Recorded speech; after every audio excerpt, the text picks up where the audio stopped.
তখন তাকে বলল, বাবা সাদ, ও বাবা সাদ, তুমি এখন এমন একটা কাজ করেছো, তুমি তোমার বাপ দাদাদের নামটা ডুবিয়ে দিলে, তুমি তোমার বাপ দাদাদের মান মর্যাদার সম্মানটাকে তুমি ডুবিয়ে দিলে। বাবা সাদ, বাবা সাদ, তুমি মুহাম্মাদের ধর্ম ত্যাগ করো, নাইলে আমি আজকে তোমার সামনে কসম করছি, আমি কসম করে বলছি বাবা সাদ, তুমি যদি মুহাম্মাদের ধর্মটাকে ত্যাগ না করো, আমি তোমার মা কসম করে বলছি আজ থেকে আমি খাওয়ার পান করাটা বন্ধ করে দেব।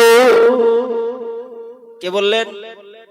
মা, যে তুমি যদি মুহাম্মাদের ধর্ম না ছাড়ো, আমি কিন্তু কসম করছি, তুমি তো জানো যে আমি কিরম জেদি, আমি আজ থেকে আর ভাতও খাবো না, পানিও খাবো না, যদি তুমি মুহাম্মাদের ধর্মটা না ছাড়ো। হাজিরিন মজলিস, সাদ ইবনে আবি ওয়াক্কাস তিনি প্রিয় নবী মুহাম্মদুর রাসূলুল্লাহ সাল্লাল্লাহু আলাইহি ওয়াসাল্লামের দরবারে সকালবেলা চলে গেলেন, সন্ধ্যাবেলা আবার বাড়িতে ফিরলেন। বাড়িতে ফিরে মাকে বললেন, মা আপনি খাবার খেয়ে নিন, মা আপনি কিছু খেয়ে নিন, মা আপনি যদি কিছু না খান, মা আপনি না খেয়ে মারা যাবেন, মা আপনার শরীরটা খারাপ হবে। মা তখন বলল, বাবা সাহেব, যদি 24 ঘন্টাও পার হয়ে যায়, আমি তোর মা কসম করেছি, তুই যদি মুহাম্মাদের ধর্মটা না ছেড়ে দিস, আমি তোর মা আমি কিছুই ভক্ষণ করব না। ও বাবাজিরা, ও সোনার মানিকেরা, ও ফরাসাতপুরের ভাইরা, আল্লাহ পাক রব্বুল আলামিন সাদের ভিতরে এমন ঈমানি জজবা দিয়েছিলেন, মা 24 ঘন্টা খেলো না। সাদ আবার পরের দিন রাসূলের দরবারে চলে গেল। সন্ধ্যাবেলা আবার ফিরে এসে বলল, মা আপনি এখনো পর্যন্ত কিছু খাননি, এখনো পর্যন্ত কিছু পান করেননি, মা আমি আপনার সন্তান, আপনার মাথার ধারে ভাত নিয়ে এসেছি, মা আপনি ভাতটা খেয়ে নিন, মা আপনি খাদ্য খেয়ে নিন, আপনি যদি খাদ্য না খান আপনি তো অসুস্থ হবেন, মা আপনি মারা যাবেন। 24 ঘন্টা পার হয়ে গেল, 48 ঘন্টা পার হয়ে গেল, সাদের মা এখনো পর্যন্ত কিছু খেলো না।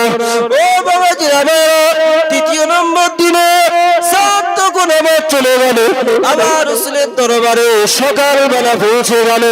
সকালবেলা থেকে সন্ধ্যা পর্যন্ত রাসূলের দরবারে কাটিয়ে সন্ধ্যাবেলা মাকে এসে বলল, মা আপনি এখনো পর্যন্ত খেলেন না, মা আপনি খেয়ে নিন, মা আপনি কিছু খেয়ে নিন, আপনি যদি না খান আপনার শরীরটা ক্ষয় হয়ে যাবে, আপনার শরীর অসুস্থ হয়ে পড়বে, না আপনি নিজেকে এইভাবে ধ্বংস করে ফেলবেন না, আপনি কিছু খেয়ে নিন না।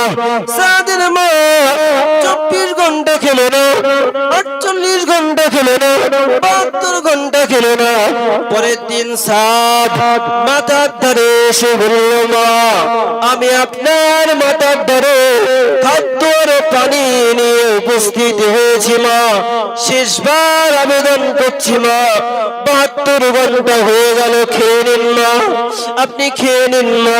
বারবার বারবার বলছিলেন, মা ও মা জননী, মা আপনি যদি না খান আপনার শরীরটা খারাপ হয়ে যাবে, আপনি তো মারা যাবেন না।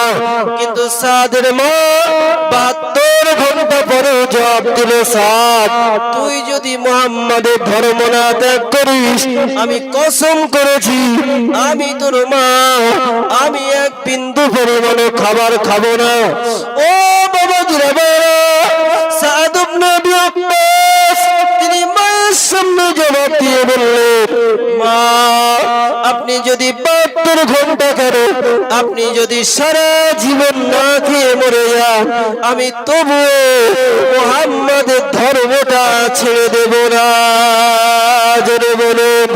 হাজিরিন মজলিস মায়ের সামনে দাঁড়িয়ে বলল, মা ও মা জননী, আপনি শুনে রেখে দিন, আপনার শরীরে যদি আল্লাহ 1000টা রূহ দেয়, একটা নয় 1000টা রূহ দেয়, আর 1000টা রূহ আপনার শরীর থেকে বার হয়ে যায়, তবুও भी আচ্ছা আমি সাদ মুহাম্মাদের ধর্ম ত্যাগ করতে পারবো না।